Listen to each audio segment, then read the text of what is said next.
Et Thomas, on commence comme à chaque fois avec ton édito. Tu nous dis que le local n'est plus un choix par défaut, mais une véritable stratégie de résilience pour les entreprises. En tout cas, ça doit certainement le devenir, comme nous l'ont montré voilà, de multiples crises récentes, hein. On peut parler du Covid, mais depuis, il y en a eu malheureusement d'autres qui ont exposé, révélé au monde la fragilité de chaînes de valeur très mondialisées. Deux conséquences à cela que je voulais illustrer par des chiffres aujourd'hui. Dans le monde des dirigeantes et des dirigeants, 68% d'entre eux voient une forme de relocalisation comme un nouveau levier de résilience. Ça, c'est dans une étude menée par Ernst Young en 2024, hein, donc c'est assez récent. 72% des Françaises et des Français, eux, attendent des entreprises qu'elles investissent dans leur territoire. Ça date de 2023, mené par l'IFOP.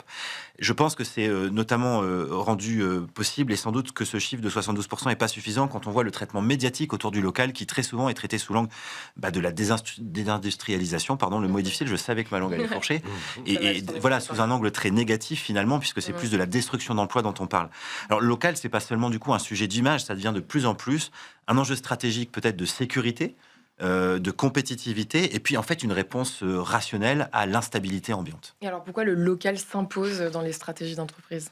Parce que en fait, relocaliser, c'est pas seulement produire au plus près, c'est réduire des risques d'approvisionnement, c'est raccourcir peut-être certains délais, c'est mieux maîtriser aussi les coûts que sont les nôtres. Et on voit en ce moment que dans des chaînes de valeur très mondialisées, les coûts peuvent exploser du jour au lendemain. C'est moins souvent le cas lorsque l'on est Mm. hyper local d'une certaine manière. Alors il y a différents bénéfices qui peuvent s'observer, des chaînes de valeur plus robustes, qui s'ajustent plus facilement face à des fluctuations, une meilleure traçabilité, plus de solidarité, de confiance aussi entre les acteurs qui sont beaucoup plus en proximité.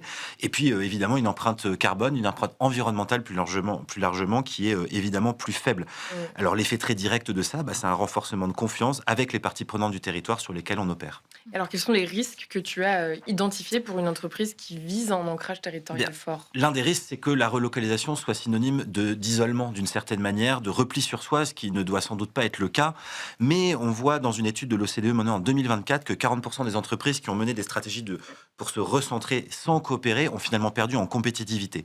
Parce que le local en silo, finalement, c'est plutôt une augmentation des coûts et un frein à l'innovation, alors qu'un local en réseau, c'est de la mutualisation. C'est une accélération de la capacité à mener des œuvres collectives. On y reviendra largement, je pense, aujourd'hui. C'est aussi un renforcement des compétences du Mm. territoire face à d'autres territoires avec lesquels on est parfois en compétition dans le monde économique. Donc le local en soi, ça ne doit pas être une forteresse imprenable, mais plutôt un pont vers son territoire. Alors coopérer localement, est-ce que c'est compatible avec la performance économique? Alors un local performant économiquement impose forcément des changements de logique, penser en filière plutôt qu'en périmètre opérationnel et business, partager certaines données, certaines capacités et compétences, intégrer davantage des parties prenantes externes dans la création de valeur que peut proposer et générer l'entreprise. Le territoire dès lors devient un laboratoire d'innovation, un espace pour des solutions concrètes, un levier de compétitivité durable. En tout cas, c'est le souhait que l'on porte.